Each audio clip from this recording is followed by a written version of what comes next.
violence at saka ng krimen. We need to give them a chance na mag-take control ng lives nila ulit.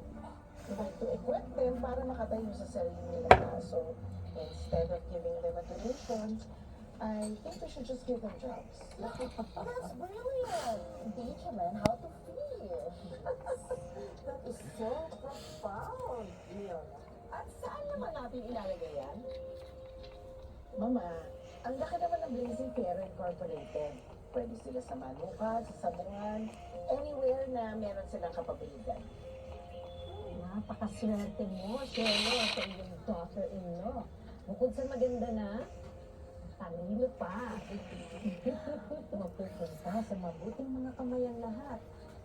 If something happens to you, Help me. excuse me, I shall live forever.